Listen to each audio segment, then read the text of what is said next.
Making the Invisible Visible, Black Women 365 Days of the Year. Each day will spotlight a remarkable woman whose story has shaped Black, British or global diasporic history. Women whose achievements are too often overlooked. Through these daily short films, we create a living, breathing archive of leadership, creativity, resistance and legacy. Let's begin. My name is Farida Nabibaks, and I am from double cultural heritage. So I was born in Suriname, and my mother is from an enslaved line of people, and my father comes from indentured laborers that came from India. And yeah, so that's a complicated background already. I make dance theater performances, but they are based on traces of the colonial and slavery background, because my heritage, it's really something that I need to put out there and to help me, but also others like me. So our work is rooted in history, in our own history. So we go back to 18th century, and you might say, when we think about 18th century, you think about classical music and beautiful hoop skirts and things like that. And I think what has been washed away, we forgot, or whatever this colonial perspective was established, that there were Black people involved too. So we go back to this European world, but bring in the Black perspective. This is the profound thing that happened that made me do this work. While I was already doing research in my background and my ancestry and already performing, I came into a castle. I was also part of a group of people that dancers. We brought fairy tales into to children, and then we went to castles and things.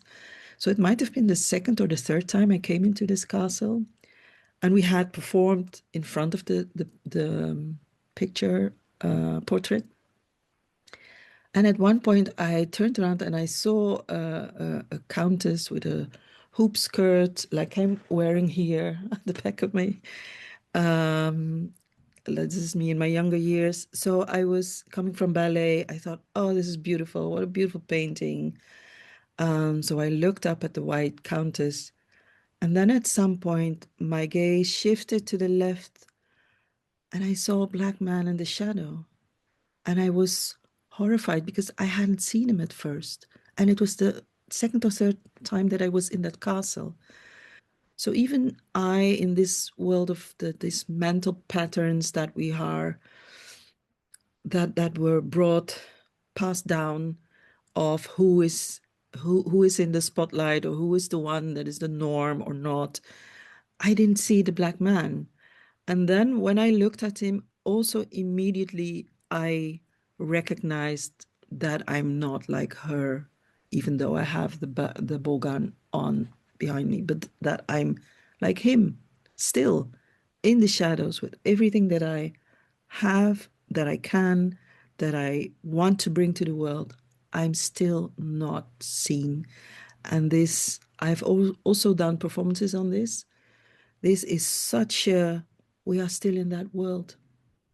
We are still in that world. So I still have to do a lot of work.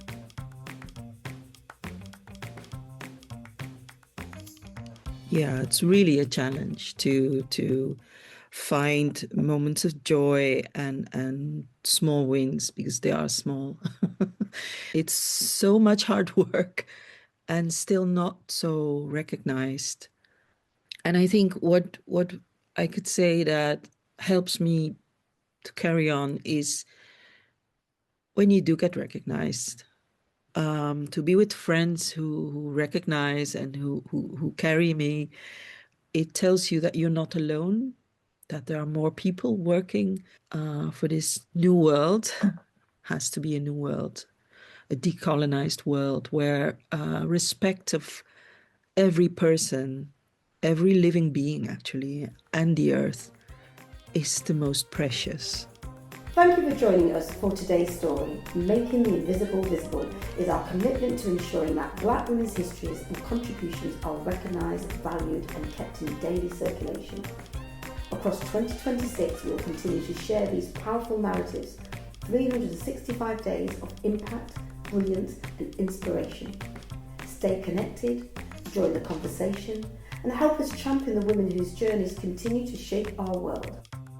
I'm Paulette Brooks and I'm looking forward to seeing you tomorrow for the next story.